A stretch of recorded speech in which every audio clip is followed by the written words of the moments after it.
we're back. Just like that. We took last week off because last week was Thanksgiving week, and it was the week of giving thanks. yeah, and we were actually traveling. Yeah, so we quick recap for us. Welcome back to the podcast. Sorry, We got to remember how to do this. We have to get back into the swing of things. But yeah, so we went up to New Jersey, up to Elizabeth in New Jersey. That's about 30, 45 minutes outside of New York City. Yes. And we went up there. That's where Jannese is from. So we went up there and visited with her family. I got to meet her childhood friends. Met my dad. Met the dad. That was great. Yeah, shout out to you. That was awesome. It was everything I thought it would be. I wasn't, I didn't think it was going to be like toxic or anything. So yeah, I mean, I think this makes it like official, right? Because now both of our families know about each other. Yeah, this is it. Mm-hmm. Yeah, and what did you think about the whole? Like, what was the trip recap for you? Was it good? I think it was great, and I think it was the perfect amount of time. So we went for 4 days. Mm-hmm. I feel like that was just enough time for us to get to see everybody. We also spent a day being tourists in New York City, which was fun. I got to kind of show you kind of my old stomping grounds and just relive days in the city and going to Canal Street and seeing the World Trade Center and all this stuff. Yeah, that was wild. That was cool. So it was a lot of fun. I think it was just like the perfect amount of time for us to spend with people, but not like let it like overstay its welcome. Yeah, and the weather was great. It was, it was a little chilly, but it wasn't, anything that I thought it would be. That was the farthest north I've been during the winter time. So that was a good thing. And then I did my typical New York thing, and I got the fake Louis belt and the fake Louis bag. You kind of have to go to Canal Street and buy something fake. Like it's a rite of passage as a tourist. Yeah, and honestly, me being such a simpleton, I can't tell the difference. They look pretty good. I was checking them out. I mean, for what I paid for them, geez, it was a steal of a deal. So yeah, and I used to go over there when I was a teenager, get my fake Coach bags, fake Louis bags, it's a rite all of that passage. stuff. Yeah. And honestly, at this point, now having been on the other side, where now I do own some real designer stuff, it's a fucking ripoff. Yeah. Okay, it really is. It's just like you're buying a status, and honestly, like I throw the bag around like it's worth $50, even though I shouldn't. So if you're not going to be the type of person that's like hyper vigilant about your designer goods, like don't buy them. Don't be that person. Yeah, it worked out. It's great because they look really. For being fake, they're really well made. That's the best place to buy them. It's better quality than a bag off of Amazon or something. Yeah. I've gotten a few of them. Nothing that looked like fake designer, but just they were great, and it's not something that you're gonna wear all the time. Right. It's just that one time you're gonna have your shirt buttoned in or tucked in. Well, you have a belt for the occasion, and then with the bag as well. That's for traveling or something like that. So definitely had to do that. Yes. So like you mentioned, it was very chilly up in the Northeast, and I think this is a perfect segue for us to hop into today's discussion, which is cuffing season. 'Tis the season to be cuffing. This is right. It's this is the thing, especially in the colder states where they actually have season changes. I know growing up in North Carolina where we had the season changes, it was definitely a vibe. This was like the time, football season was over. Everything's starting to get cold. It's hoodies. Like people are starting to get with who they were talking to. Get blah, bombarded blah, blah. by the Christmas music at the store. You're just like, oh man, I wish I had somebody to buy Christmas gifts for. Yeah, and so it's that thing too. Because I don't think that there's really, besides Thanksgiving, I don't think that there's really anything in the winter that we celebrate. Valentine's Day, which is another cold weather holiday. It feels like so, yeah. It's February. all like the cold and all of the communal gatherings happen for some reason. Mm-hmm. And then I think that's also why people get fucking colds and the flu and shit during the winter, because we're actually spending more time together during the cold seasons than we do in the summers, I think. Yeah, don't be out there spreading C-19, okay? Like, we don't need another influx or another another pandemonium. Yeah, we don't need any of that. Honestly, even if it did happen, that would be fine. I don't want to do that. Look, as millennials, I think we've survived enough shit in our short time span here on Earth that if nothing else happens, I'll be very, very happy. Facts. Yeah. So, all right. So we did we went up there. That was great. And then Jannese is going to be getting the keys to a new house. Well, let's rephrase. Okay, sorry. We're doing this together. Right, so we're moving in. So yes. that's the big news for you guys. So we're moving in. I think we just hit our 8-month, right? Mm-hmm. So 8 months, and then by the time we get moved in and settled, it'll be closer towards the beginning of the year. Mm-hmm. So for our timeline, since some of you guys are keeping up with our love story as it goes, we started traveling a month after we meeting met in each other, February, right? And then we reconnected in March. February, March, we made it yeah. official in March. Yeah, that was the Puerto Rico trip. Yeah, and we decided, relatively recently, we're spending so much time at each other's houses. Yeah, my house is literally empty 50% of the time. Yours as well, and it's kind of just like, are we building together? The answer is yes. So let's consolidate and go take the next step. Yeah, it definitely is the thing. Down here in Florida, where we're at, in the Tampa area, the economy is kind of starting to go back down as far as the housing prices and everything. The house that we were able to get, even though it's renting, it's still below what would be happening with a mortgage, right? Yeah. And honestly, which is crazy because usually it's the other way around. Right. And so, but it works out for us in our timeline because even though we're going to be moving in after being together for 9 months, we're not close to being able to be able to put our names on a joint thing like that. That's going to be something that takes time. So everything's happening for a reason. The house that we're moving into is that's pretty much what we're going to be building or moving into when we actually buy something will be something that's like this. So the fact that it's in the part of town we wanted to be in, with the test drive, it kind of worked out. Good price range. I mean, between your bills at your place and then my bills at my place, we're probably looking around. I think I was talking with your parents about it. I think we're right around like $6,000 or $7,000 between the two of us. It's insane. Yeah, we would be consolidating that substantially and saving anywhere between 35 to 40% just by combining. Yeah, which is huge, because that's not that we're super strapped or hurting, but every little bit helps. And we don't know what's going to happen with this market coming up, right? I don't have any debt. I don't think Jannese has really any debt either. Car. Right, which could be taken care of if we needed to. Mm-hmm. We could get that out of there. But yeah, we're going into the right space to kind of come into 2024. It's election year. Yeah.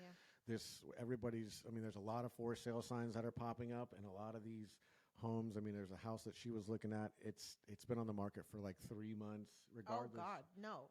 I made an offer on it in May, a week after what was listed. Mm-hmm. The inspection fell through. There was a lot of issues. The sellers did not want to fix it, and so the house went back on the market. And it's literally been on the market since then. So we're talking May to December. That's 7 months now. And that is something that we're seeing more and more often, where homes are going up for sale. They're staying for sale. Deals are falling through because typically financing, because mortgages are so damn expensive right now. So we figure, you know what? Let's test drive living together, first of all, because that's important as a relationship progresses in general. But also, it's just not a time to buy, in my opinion. And I hear more and more financial people in the circle talking about this is not the time unless it's just a must, or if you're just in a financial situation where you don't really care what's happening with interest rates. Good for you. I'm very happy for you. But I did see on Facebook Marketplace this morning, it pops up with today's deals or whatever, and there was 40 acres in the middle of Florida and the northern part, but between here and Ocala. $169,000, and it has 40 acres. 40 acres. Who the hell wants to live in Ocala? Well, but that's the retirement thing, Yeah. right? So it's 40 acres that had a 6 to 8 foot freshwater creek. Oh. So it's like a step between a creek and a river. It looked like the Rainbow River when we went to do the kayaking, very clear like that. Mm-hmm. And so they've got the running water on there. They've got a little log cabin. It was probably somebody's hunting property. Those deals are out there. Yep. That's something that you you buy that and then sit on it for a few years, build your coin up, kind of design what kind of house you want, and then whatever, but you do make a sacrifice though, just living in the middle of nowhere where you're not going to really have a social life. Yeah. And I think for me, that was one of the things that I was thinking about when I wanted to move, because right now in the area that I'm in, it's very popular with families with little kids. Yeah. There's not really a downtown. There's not really shit to do here. Right. And, spending time in your neck of the woods, I was just like, this is more of my vibe. I want to go to new restaurants. I want there to be like outdoor activities, lots of stuff to do. It's too like, people in their 30s who are just childless and have a lot of free time in our hands. I want to live in a city that is more reflective of like what I like to do. And so that's why, when I was looking for a place, I was looking closer to you. And it was really important for us to have like a neutral new space.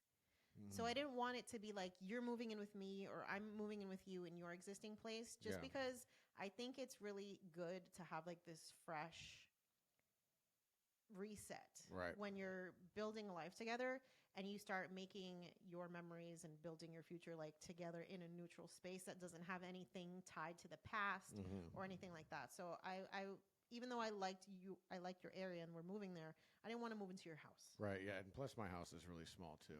It just doesn't have the space. And honestly, the location, the fact that it is right on busy road, right? Yeah, it's a house that's in between a bunch of businesses that used to be houses that have been turned into businesses. So it is a little precarious. There's not really a lot of room. You guys will, I think that I'll do a little video before we move in.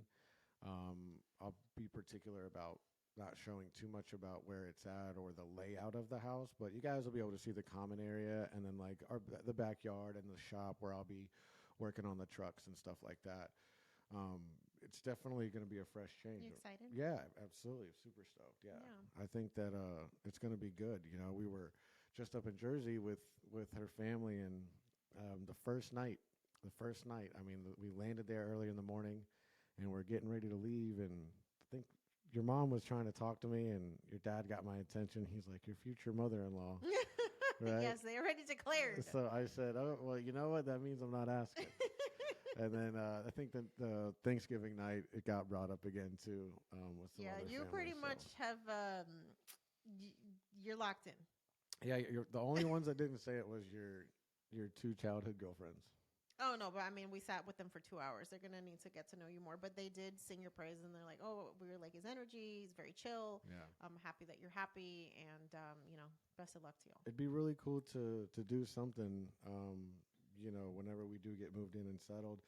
I know that we have plans right after New Year's to go to PR, but maybe we could figure something out with maybe like a New Year's get together or something. Yeah. I don't know if that's too soon, because I know you're purging pretty much all your furniture.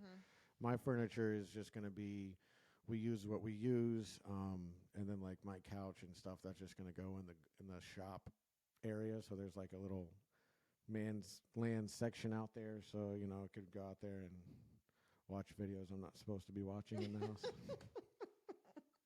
All you guys out there, a lot of you guys that are super married, I know you guys have like a weird that movie I Love You Man. Did you see that movie? Yes, I did. He had a jerk off station. Okay, Christ. so for some context for you guys, it's a movie called I Love You Man with Paul Rudd and the other guy. Yeah. And I think it's the guy from Forgetting Sarah Marshall. it is, yeah. Clumsy guy. Yeah. So that's the clumsy guy is a single guy, blah blah blah. He's got like a whole detached garage that's like his music man cave thing, and Oh God. he's got a recliner that has a big old bottle of Jergens lotion and then like a Tupperware full of new condoms. And the guy's in a bunch of Kleenex, and he's like, what the hell's going on over here? He's like, oh, that's my jerk-off station. And dude's like, what the fuck? Wow. So anyways, no, You didn't even know you needed. I will not, and I don't need one, but I will not have one. Jesus Christ. Okay. Today's episode is jerk-off station. Yeah, it's brought to you by Trojan Condoms. No, Could be. I'm glad you have a detached garage. You have a nice little man cave over there. Yeah, it's perfect because, I'm going to be, flipping these cars and trucks and stuff like that. So at least I have a dedicated area because my little driveway is too much. Yes. It's too tiny. Yeah, I've gotten some stuff done already, but not what that shop's going to see. Yeah, I'm really excited. So, yeah, we're picking up the keys this week, and we'll show you guys more details as time goes on. Yeah. Okay, so let's hop into today's discussion. As the weather gets chillier, the relationships tend to increase, and there's actually an article here from wellandgood.com that I want to dive into. So the title is Cuffing Season 2023 is here, and it's about to look a whole lot different Here's what dating experts say to expect. Let's see. This is interesting. Okay, so for anybody who hasn't heard of cuffing season, babe, how would you define it? Cuffing season is just a term for this is the time of year when everybody likes to shack up and be in a relationship. Cuffing season is, you start a new relationship. Maybe it's not designed to last the longest, but it's designed to last you through the holidays. Till hot girl summer? Yeah, exactly. And it's a lot of times it's a mutual thing too. You know, it might be somebody you've been crushing on since the summer and you guys have been kind of hooking up or whatever. And it's like, hey, well, shit's kind of dead out here on the dating scene right now. You just want to shack up and meet each other's family or whatever. I mean, that's cuffing season to me. So. Okay. Yeah, no, that's pretty much accurate. And there is some biology associated with why we as human beings do this. Got to generate some heat. Yeah. So basically, having a partner or a warm body with which to cuddle in the winter may have started as a means for people to share resources and better cope with food scarcity and tough weather conditions. According to psychologist Sarah Hill, she says we're motivated to draw closer to others during periods of time that would have been exposing us to harsher environmental conditions. So this is actually like a biological thing that happens.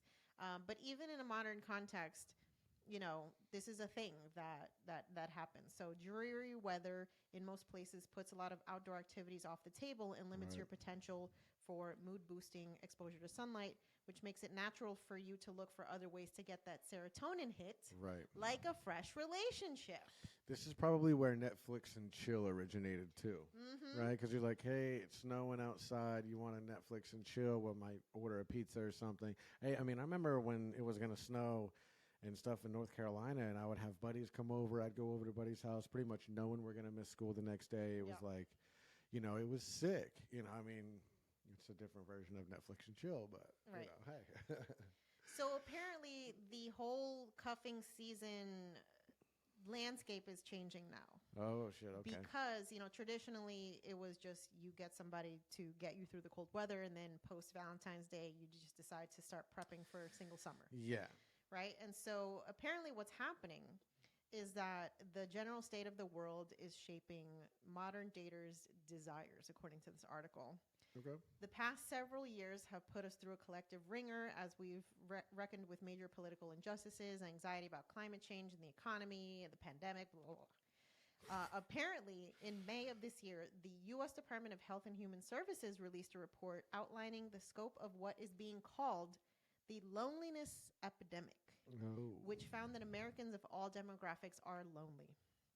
So basically what's happening is that even though cuffing season is here, people are still being way more intentional with dating in a way that maybe in the past it wasn't the case. Okay. So daters are now looking for the same thing right now that they want in the summer, which is a mutual, logical, and gradual connection that is genuinely good, not just good for now. Okay. Yeah, I was kind of thinking about that a little bit, right? When I was like, you guys kind of have a mutual agreement or something. I guess it would make sense, especially if it's somebody that you guys are in a mutual space, and it's like, if I wanted to be with somebody now, I would probably choose you and vice versa. But for now, let's just choose each other and then wait. Yeah, and see if you find something better. Apparently, that's just not the mindset that people are in right now. Wow. So a September 2023 survey of more than 2,000 adults on this topic of cuffing season confirms that 57% of Gen Z respondents say they were looking for a serious relationship no matter what the season, while nearly half of the respondents said that they do not participate in cuffing season because they think it's an outdated narrative. So, much We're getting old. Yeah, much of that narrative has become associated with finding somebody to bring home for the holidays. So daters in the past have basically just been like, I'm going to throw my goals and dreams of a relationship out the window just to have somebody to bring home to the family dinner so I don't fucking get questions about like, why are you still single? But now apparently more daters are prioritizing positive intentionality and seeking out something more meaningful than just something born out of pressure or convenience. Which I think is good, because I feel like the whole concept of like, let me just bag somebody until I find something better is a very fucking toxic way to operate. Yeah, I think Who wants to be a placeholder? Yeah, this is true. I feel like that's somebody who is probably has somebody else on their mind or something, you know, or has some type of agenda and they just haven't gotten there yet. It's, you know, like a checklist. Yeah. You know? So they're just like, this person's great, but not yet. I feel like this happens a lot for women with like, you know, I have so many friends who have just settled for like bare mediocre ass relationships, and we did talk to one recently. Yeah, this where is it's true. just like I'm like, girl, by all accounts of your description of this relationship, it is giving mediocre as fuck, and you are not satisfied in any way, shape, or form. Yeah. And then we asked her like, well, why are you still here? And Right. her answer was like, well, I just don't like change. Yeah. Yeah, I was like, well, then, you know, something's got to be keeping you around. It's got to be the sex or something. And she's like, when it actually, you know, when it happens. Yeah, which, So God. the sex is not there. You know, the guy's not as alpha as she wants or really as she needs, to They're be honest. completely incompatible in a lot of different ways. Yeah, she needs the rock. She would probably lose her shit over the rock. But that's the thing. It's like I feel like a lot of people just settle. And, you know, cuffing season, I think, originally did represent kind of settling for whatever was best at the moment and just hoping that, like, you know, next season you can go and upgrade the model. Right. So this is interesting. Some of the qualities that daters are most seeking this cuffing season fall in line with not just cuffing season, but just like intentional dating. So there was a survey done by Bumble, and respondents said that they were looking most often for kindness, 53%, a sense of humor, 53%, and similar interests and hobbies, 50%.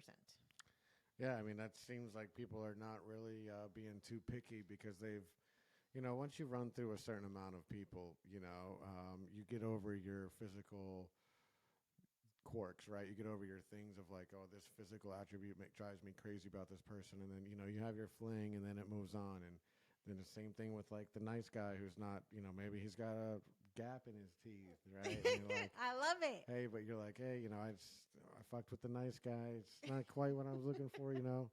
You got to figure it out. And then now you just get to the point where you're like, a little bit of nice, a little bit of laughter and some good dick, and we're all good. And we got some shit in common, right? Because it can't just be.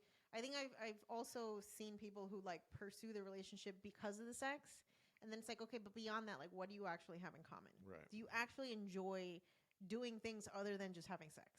Because there has to be some other reason why y'all get along. That on the 90 Day with the fucking Ecuadorian guy. Or no, and with Pedro, Johan. No, not Pedro. Whatever the other guy. Yeah, the guy that's with the witch. I forget what her name is, but they are clearly together just for sex. Yeah. And then we just saw the craziness with Johan and Danielle. Yeah. That apparently, you know, the entire time they've been in a relationship, he was dicking down a bunch of other women. She had no idea.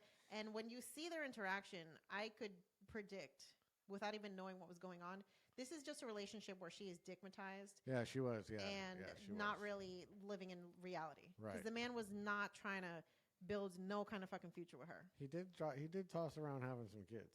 Yeah, but that's just to spread his seed. It wasn't because she's the one. Spread his seed. You know what I mean? Like, I think he was just going off of some, well, that's just what we do. Well, I mean, he's going to have like 12 kids. Good for him. All those women are going to be like, oh my God, I'm so glad I had it. Be fighting over each other. This is interesting too. So in August 2023 survey of more than 2,000 Hinge users, shout out to Hinge. That's how we met. Shout out to you. Feel free to sponsor us. They found that a whopping 93% of people are looking to date someone emotionally vulnerable. Okay. It's a sexy thing to be able to tell somebody how you actually feel. Yeah, it's to be, and we've talked about it as well too, but to be in touch with your own emotions and stuff, especially as a man, is crazy. It does a lot for you. It probably is. I would say it's right up there with making a woman laugh. Oh yeah. I think that it's pretty much as powerful as to have some emotional intelligence. What would you say to a guy who's like, you know, I know I need to work on my emotional vulnerability. Like, what the fuck does that mean? What do I do? Fuck. I mean, I would probably head over to BetterHelp, and then I would use the promo code Corazon so I could get 10% off, and then I would put him on. But no, I think that it starts with, I mean, as cliche as it is, it starts like within, right? It starts within, like what triggers does he have, and you know what bothers him about other relationships or relationships he's been in, and then maybe try to get him geared to where once he's aware of his own feelings and stuff, because a lot of people are just turned off to their own shit. Mm-hmm. So once he's aware of his own feelings and how certain things make him feel, blah, blah, blah, I would challenge him to now apply that to other people. And then once you do that, and once you can kind of see situations in public or whatever, you get to learn this person a little bit. You know that this person's probably uncomfortable in this situation. Yeah. Or, you should probably phrase this thing this way, but it's all in thought of how this person's feeling and how they're going to feel. You know what I mean? So I think that it would have to start with himself to do all those things for himself. That way he's doing things that make him feel good. For me, it was like, smoking the actual weed, right? Just the flavor and what it would do to me and stuff like that. I had this like love-hate thing with it. But once I realized that, like, man, maybe I shouldn't do that as much, I feel better about myself and blah, blah, blah. I'm trying to get there right now with trying to get back into the working out thing. It's been like this crazy thing, but it is what it is. It's just all about once you're aware of how things make you feel and you're aware of that whole thing existing, you do the same thing with other people, and next thing you know, people are like, that guy actually gives a fuck, Yeah. Okay, so let's talk about 4 ways to know if somebody is trying to cuff you. Okay. Because you might be in a situation where maybe somebody's leading you on to make you think like there's a relationship potential, and they're just really trying to have somebody sit on their lap during Christmas. I bet you these 4 things are going to be really similar to the episode we did on love bombing. Oh, yes. That was a good one. We'll make sure to link that in the episode description so you can check that out, because, y'all, we need to protect ourselves from the narcissists out here in the world. It's really crazy. Okay. So, because cold weather is here, it's likely that someone is trying to cuff you. They will try to quickly shift both of you into relationship mode before sweater season arrives. So basically, like, if you feel somebody's trying to like kind of accelerate the progress of a relationship a little too much, let's go out to it eat could real be often something. or something. It could be a little bit of a red flag. So these are 4 hallmarks of a relationship that's being put on the fast track by someone who is trying to make you their cuffing season partner. Number 1, let's go. You're spending more and more time together. If a romantic prospect makes a swift effort to fit you into their schedule, they may have their sights set on you for cuffing season. Watch for your time together to be integrated into both of your routines as opposed to it feeling like an interruption.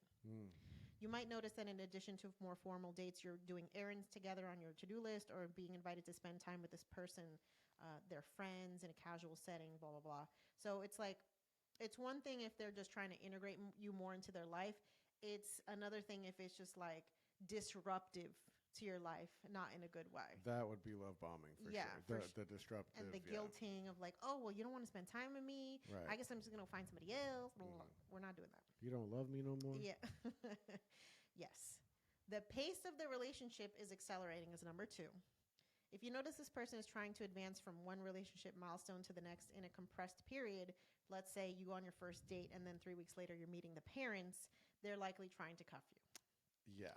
This is not always a problem, this quick pace, but to use the same example for some couples, meeting family after 3 weeks might feel appropriate depending on just who y'all are. And for others, it might feel like way too fast. So it's important to check any attempts to accelerate the relationship against your own feelings, expectations, and boundaries. I agree with that. Yeah, I agree with that 100%. Yeah.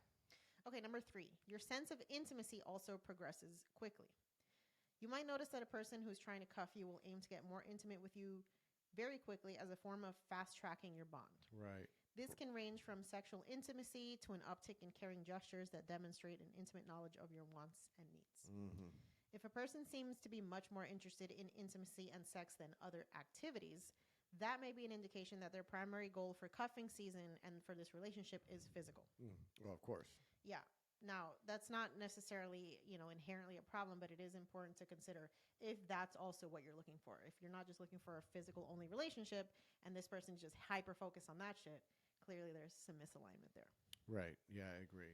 Yeah. It's you got to be careful with people's intentions, and, you got to be sure about your own intentions, too. Yeah. You got to be able to be real and clear with yourself about what you actually want, what you're actually ready for, what stage of that whole journey where you're at on that. If someone comes through and they seem great and they seem nice and blah blah blah, but you're not ready yet. It's okay. Yeah. If they really fuck with you, they really like you, they're gonna wait you out. That's just kind of how it goes. They're like, okay, how long? They might not even say that. They might be like, yeah, shit, say less. Just hit me up when you're ready. I'll be right here. So yeah. And number 4, when someone from the past reappears. If an ex or a previously missed connection emerges suddenly, as soon as the leaves start to drop off of the trees, there is a strong sign that they are eager to cuff you. It could be an indication that they're looking to bide their time with you and then bench you, once the season's over. Yeah, babe. All of my exes just hit me up. They were all like, isn't it crazy though? I literally have had this happen, and not just me, like friends of mine, where it's like once you're in a relationship, shit comes out of nowhere. It's just like, why? Is there some energetic thing that a person who's in love projects out into the atmosphere that then signals all the fuck boys and the fuck girls to get back in touch? I think it's the people that keep tabs on their exes, though. That's the thing, It's the people that do that shit. They have other profiles or, whatever the case is. But people have their ways, and it's just like, the people that are aware of like where the other person's at. I have no idea if I don't even know if my high school ex is alive. Yeah. So I don't know. I don't know about her. I don't know about the one that I had when I was doing the business and stuff. I don't know where she's at. I mean, obviously we hope they're great, but that's just the thing. And I'm sure they're in the same boat too. I mean, I don't have any social media or anything, but like, I don't know. I've had friends that are like keeping tabs on, just waiting for their chance to enter. Yeah, keep them on the block list and just check them out and reblock them, and that shit's so toxic. Just wait them out. I can't. What the fuck? But people do crazy stuff for love. It's a wild thing. Well, I think this is why it's also like paramount to not introduce your friends and family circle to a person before like it's too early. Because then you're getting like all these other people involved in a relationship that maybe just don't need to be involved. Then like you got your mom and then his mom being friends on Facebook, and then y'all break up, and then there's shit talking, and there's all fucking kind of crazy toxicness. Yeah. I've definitely seen that. Like my mom is still friends with my high school ex's family on Facebook. Yeah, that's like crazy. she just still like, is connected with his grandma and his mom and stuff. And they're always asking about me and like how I'm doing, and I'm just like, this is fucking weird. I remember one time, like 3 or 4 years after I graduated high school, and I had already moved. My dad, we were talking one time, and he was like, "Yeah, I ran into my ex's." He's like, "I ran into old girl's parents, at the store, and they were asking about you, and I told him he moved to Florida, and blah blah blah." I was like, "Yeah, I'm so glad I moved out of that fucking town." I couldn't even imagine, even still, like. Right now being 31 and then still being in my hometown, and I get to see first things first, chances are my friends have probably had kids with chicks that I've hooked up with throughout school and blah blah blah, right? So it's like, well, we all know that I went to fucking 8th grade dance with you, and then you just had 3 of my boys' kids. This is crazy. Small town shit. Yeah, I'm glad I went to a high school where there was 5,000 students. It was pretty much like going to community college. Yeah, my graduation class was 300. Yeah, mine was like 1,200. That was a population of my whole school, baby. That's crazy as fuck. And I only had 4 grades in my high school. Oh my gosh. Okay, so before we wrap this up, I want to give y'all who are out here in these single dating streets some advice on how to have fun during cuffing season without getting your heart broken, okay? And without an STD. Okay, that's number 1. Just like they said in Hangover. Eek. Everything stays in Vegas except for herpes. That shit'll come back with you. Okay, so just like any other season of dating, open communication is a must. Hell yeah. Okay? Some people may be looking to cuff up in the traditional sense, having something that just lasts to the spring. However, some people may want more than that. So, in any case, being honest about what you're looking for up front and continuing to speak up if your intentions change are paramount to having a safe and fun cuffing season. And be honest with yourself. Remember, always be honest with yourself before anybody else. That's all that really matters. As long as you know what's going on, you're good. Absolutely. So to start that conversation, make sure you're vocalizing your intentions and desires, and ask exactly what the other person expects in terms of timing and commitment. Ask questions like, where do you see this going? How far do you see this going? Is our relationship just convenient for you? anything that's going to give you some indication on like how serious or not this whole thing is going to be very useful information so you know how to move forward. I have a quick story about that real fast. Yeah. So during one of my dating escapades, back when I was 27, when I first got out of the long relationship, I was hanging out with this chick. She like worked next to the job that I was working at the time, whatever. We hit it off. It was very mutual. There was we understood what the assignment was, at least whatever. And then one day it was like, hey, come with me and my brother and his girlfriend to like, I forget what it was, like some type of like a festival show thing or something. So I'm like, cool, whatever. I didn't think anything of it. The brother didn't like press me or anything. It was fine. And then like literally a week later, she hits me up with this like long ass text about like, you don't, excuse me. She's like, you don't really care about me. You're like using me for sex. Like you don't ever ask me how my day's going. And then like, it'll be a few days before I hear from you. And I make it a point to check on you every day, blah, blah, blah. And I'm thinking to myself like, oh, like you got a little, you got a little lost in the sauce. I thought that we were cool about that. There were certain habits that I didn't like about her. And like, I didn't really like her lifestyle and stuff either, but I thought it was just, we were just having fun. It's what adults do. But then all of a sudden out of nowhere. So anyways, be honest with yourself and be honest with the other person too. That way you don't end up like that. Well, and I think, what stops a lot of people from asking those hard questions is the fear that they're not going to like the answer to that question. When you ask somebody, hey, how serious do you see this being? And they're like, well, this is a fucking hookup. I don't know what you thought this was, right? So it's often more fun to like just live in the expectation and the la la land than it is to actually like know what the situation actually is. But what's the point in wasting your time by not knowing exactly what is going on? Yeah, and I feel like people have like tried to like wait me out or something.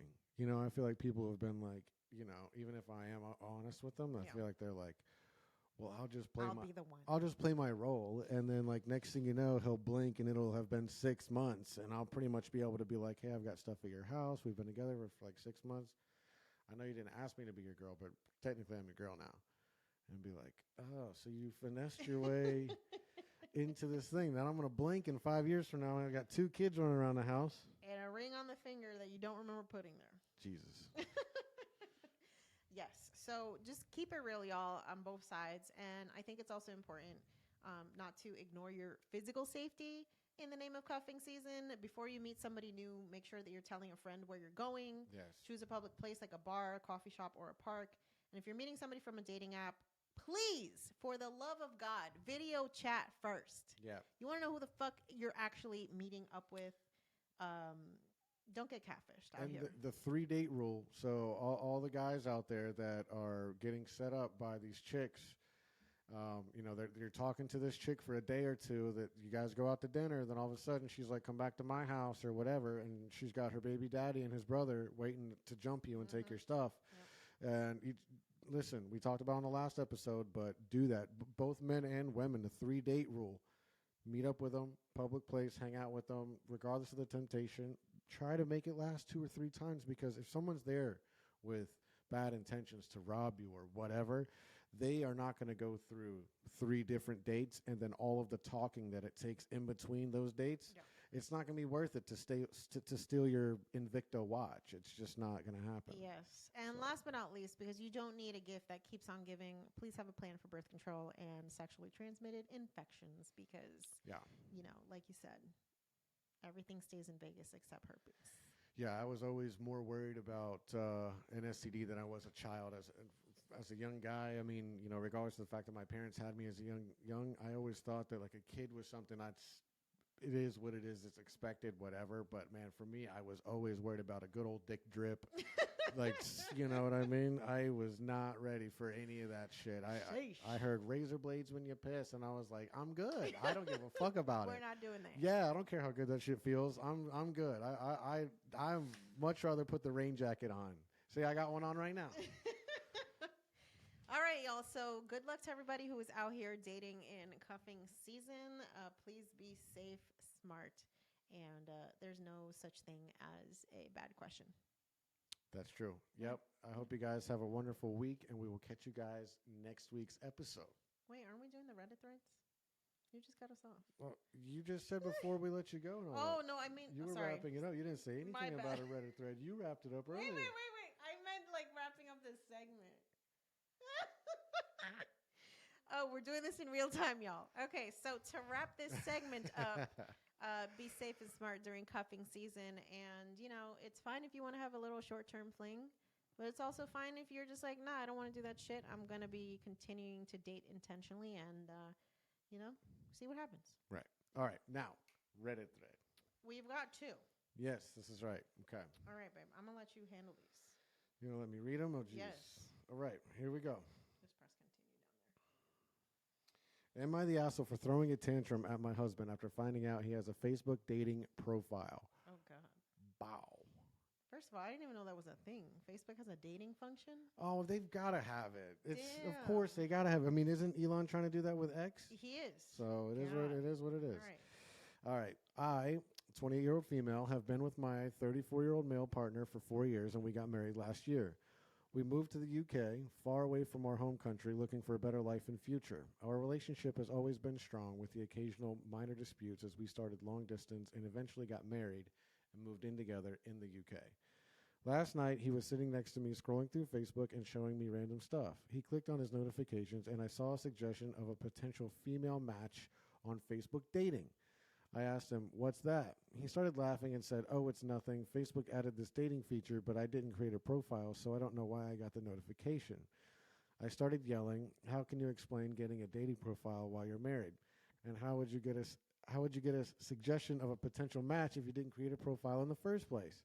He started gaslighting me and saying, "It's not my fault that Facebook added this feature to my account and didn't do it to yours. I didn't create a profile. The app added my personal details that are shown on my personal profile. I didn't cheat on you, and I never will. Why do you always thrive on creating problems at night when you know I have to wake up early for a long day at work tomorrow?"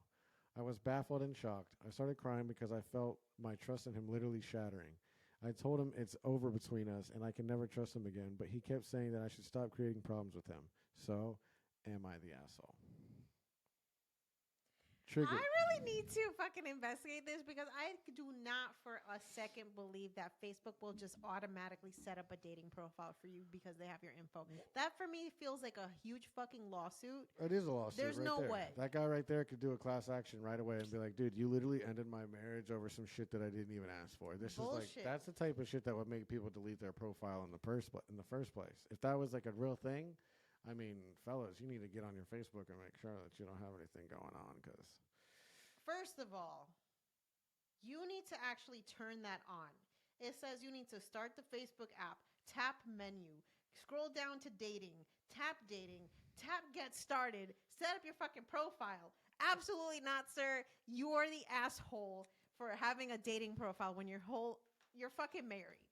You're a whole ass husband. I feel like I would just be sitting at dinner and that would be my boy and I would just be like, "You fucked up on this one, buddy. Yeah. You fucked up bad on this one. I got to just sit here and watch you take fire. I can't even do anything. There's nothing I can say." She's calling you out. She's literally giving you the steps. I have the instructions right here on how to set this shit up. Yeah. You have to tap a lot of fucking buttons for this to happen, okay? Yeah, we need a big triple shot of whiskey over here to the table for my guy here because he's done. Is it grounds for divorce? I won't say it's grounds for a divorce, but it's grounds for her to get the phone and go through the whole bullshit. That's what it is. If he's genuine, whatever the fuck or whatever, then be like, "Here, take my phone." You know what I mean? I mean, you've got access to my shit, right? At any time. The password's been the same since we got together. You have my Facebook profile on your phone because you use Facebook Marketplace. I use Facebook Market. This is how serious I am about no social media. Yeah, so. It's like I'm not even good.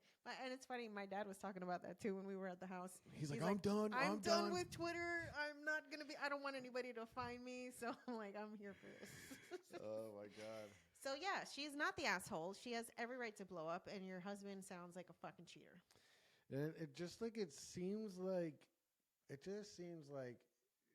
you know, when you move like that, you know, I don't move like a cheater, right? I mean, I see pretty women in public and stuff, but that's fine. Like, I'm not here over here thirsting and like the porn thing is huge. I really don't even partake in that, and it's like for me, I don't know. I don't know what it is.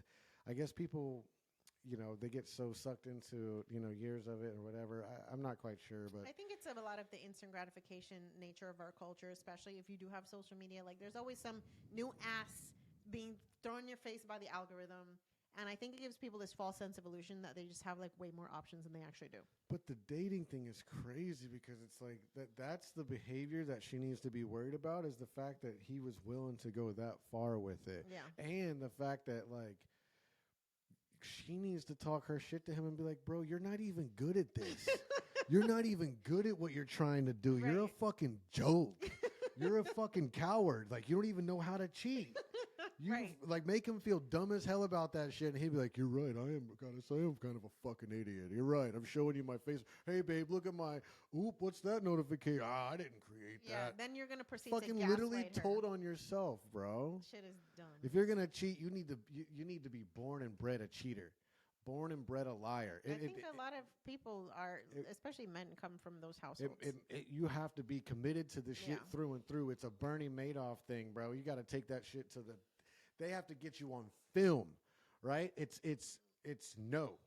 It's deny. That was my ex, though. My ex, and he would always use the excuse that like his parents cheated on each other, so he didn't know how to have healthy relationships. Once it all breaks down, he got taken to the dates with the fucking flings, and I'm like, okay, once so that's all the breaks justification. down, that's what I mean. So it's like the fact that he did all that. I mean, that just goes to show that if he has one person, one chick that even says, I know you're married, it's fine. And one chick, she doesn't even have to be prettier than the wife.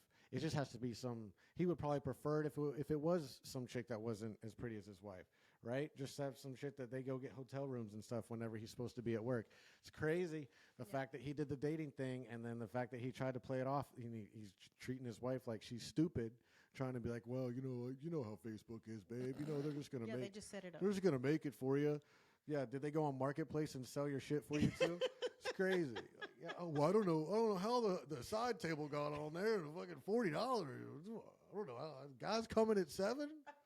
Oh shit! It's just Facebook things. I'm done using it.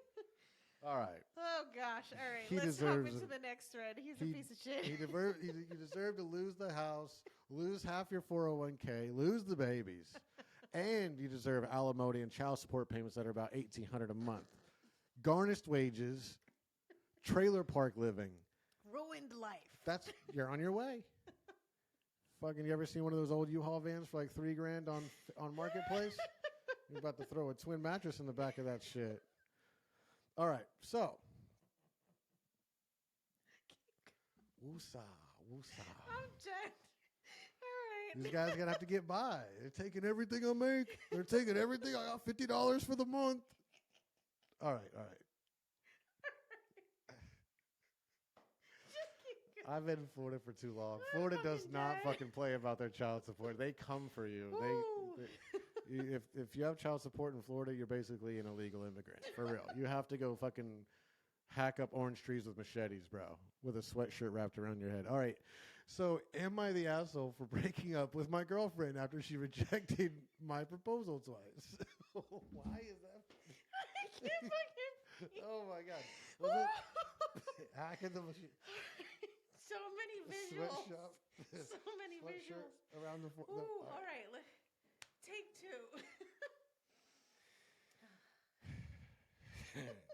Getting close. You're going to touch the devil's dick. All right. Okay. Am I the asshole for breaking up with my girlfriend after she rejected my proposal twice? Sierra and I have been dating for 4 years. I absolutely love her and felt like she was my soulmate. I knew I wanted to propose 2 years into dating, but decided to wait 1 more year so that I could get in a better situation financially. Last year I proposed. It was a private proposal on the beach where we went on our first date. Okay. She looked at me and said, "I want to marry you, but not right now." She said she wasn't in the right space personally to get engaged and to give her some time. That stung, but I was okay with it. After all, I put off proposing so I can be in a good position. It's only fair I give her the chance. Okay.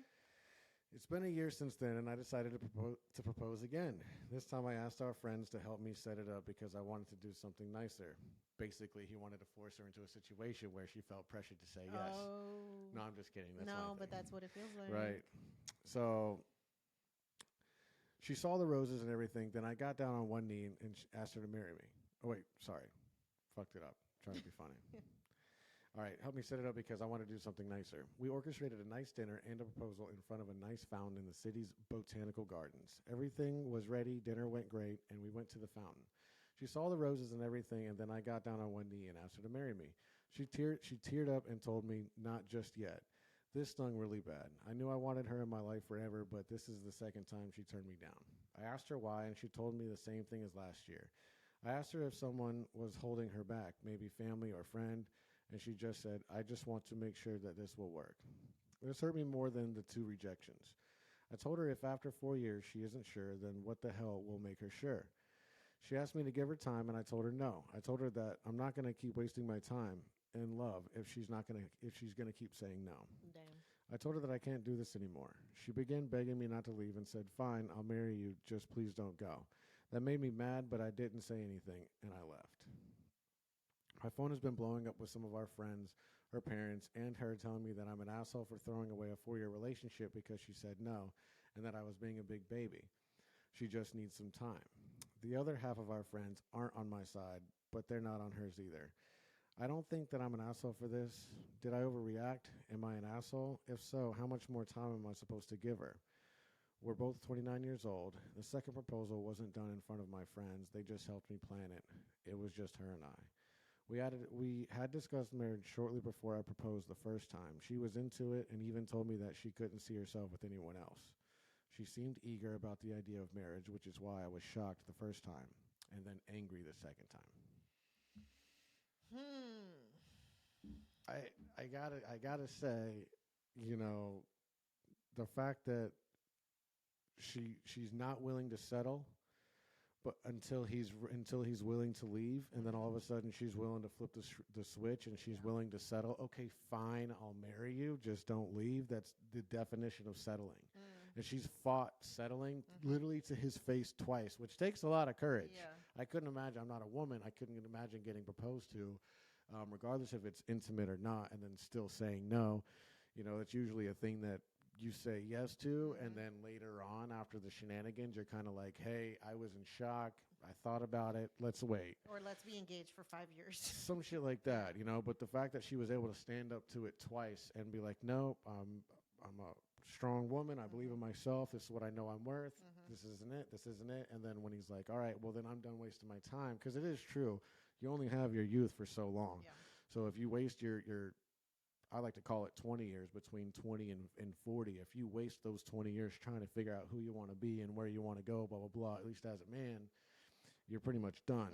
So I get his point, but, you know, I think it would have been better if she was like, I understand you're upset about this, but I do want to wait, blah, blah, blah. But I don't think that she should have been like, okay, fine, let's get married just so you don't leave. Because that right there for me as him, I would have been like, that's the third one for me right there. Like, I don't even want to ask you now because I know the next time you're just saying it because this is the third time. You're going to have this insecurity in the relationship of like, is she just using me as a placeholder until she finds something better?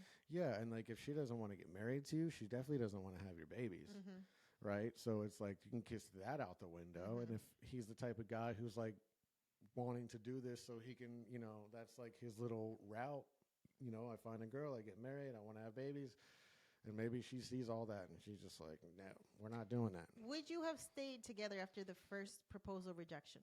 Yeah, I think so. Okay. Yeah, I think so. I mean, I would have been shocked like he was, right? Because she was all hooping and hollering about it. But, you know, I think there's something else going on. He might have bad habits, bad hygiene, bad dick.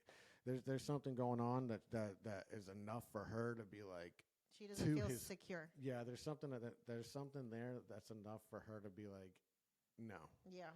For real. At that moment too, that's like, damn, like that's the thing. So it's like that tells me that she would probably say no if she found out she was pregnant too. She'd probably be like, no. So I think the conclusion is that he's not the asshole. He is protecting his peace. Yeah, he's not the asshole, and neither is she. Yeah, I think it's just brutal honesty, maybe on both sides, where it's just like, okay, we're 4 years in, but do we want to just keep wasting each other's time? I mean, chances are he's a short king. How did this short king shit come up? What were we watching? Some YouTube or something. Oh, yeah, the dude was walking around like downtown Houston or something, asking couples questions or whatever. And there was a dude that was like a little gymnast guy. And he was with, it would look like Lord Farquaad and Fiona. And then he was all like, he's like, how do you feel about being with a chick smaller, or a dude smaller than you? And then the dude came up and he was like, short king. Jannese thought it was funny. The whole concept of it is like... Your dad's a short king. My father is not that short. He's like 5'7". That's like average height for a man. Is it really? Short king is like... Oh, shit. I thought that anything below... I thought average height for a man was like 5'10".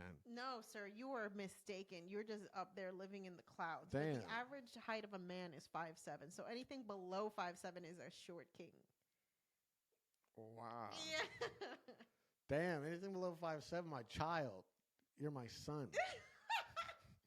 That's what I'm saying. It's giving Napoleon complex. You're my motherfucking stepson. It's giving Napoleon complex. Yeah. Hey, shout out to the Napoleon movie, by the way. We haven't seen it, but her parents did. I know it's going to be good. It's going to be so good. You guys need to go and check that out. Yes. All right. So this has been a really fun episode. Thank you for joining us back after our little holiday break. We want to encourage you to continue to share the podcast. I love getting the messages about folks who are like, oh my God, you guys are like hilarious. Thank you. Yeah. I appreciate you. When we were in New York, so Florida doesn't have recreational use down here for the fun, whatever, right? So in New York, I made it a point to like go to a regular smoke shop and go ahead and get my hands on something. Since it's legal. Yeah, since it's legal, and boy, oh boy, I'm telling you, I was. It's night and day. We were riding. You were riding okay? Good there. For a while. I can't deal with it. The way my anxiety is set up, I'm like, I need to be in control of my physical at all times. So, shout out to the folks that like to partake in mind-bending activities. It's not for me, but no judgment here. Had me feeling like I was in high school again. I was like, God damn. I was like, this is a shit. Well, this is why it's important to register to vote, because we are coming up for election season. And if you want politicians that are going to legalize the things that are important to you, you got to get involved. And listen, you don't have to feel the pressure to vote. My grandfather's a pretty big stickler about it. He's a big. He's a military guy though, so they kind of indoctrinate them with that. Fox News guy. He's but he always says like, if you aren't active enough or educated enough to vote, in like your small town politics, like your city shit that happens, I guess, like every 2 years or whatever. He's like, if you're not really paying attention to that, then you don't really have any worries about what's going on with the president. Mm-hmm. He's like, because the stuff that's happening in your city and your county, that every 2 years shit, that's like what you're actually going to feel. Yeah, that's right. So true. That's what you're going to feel that you're contributing to. You're going to actually might see the changes, but versus that federal shit and all that stuff. I'm not saying one way or the other, but it's just like 2024 is going to be a big mental health year for a lot of people because we saw how polarizing it was in 2016.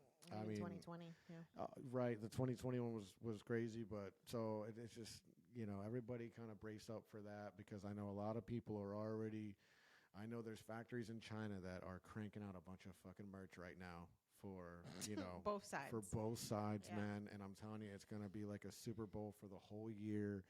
And I'm avoiding the news at all costs. Yeah, we have to ride that whole shit out. Literally, right after New Year, like January 1st, is going to be like dun dun dun dun. We need therapists 24 ASAP. Election year 24. Better help, y'all. We're going to need better help 2024 and beyond. So again, a reminder: if you want to subscribe and get 10% off of your first month of BetterHelp therapy, just go to betterhelp.com/corazon.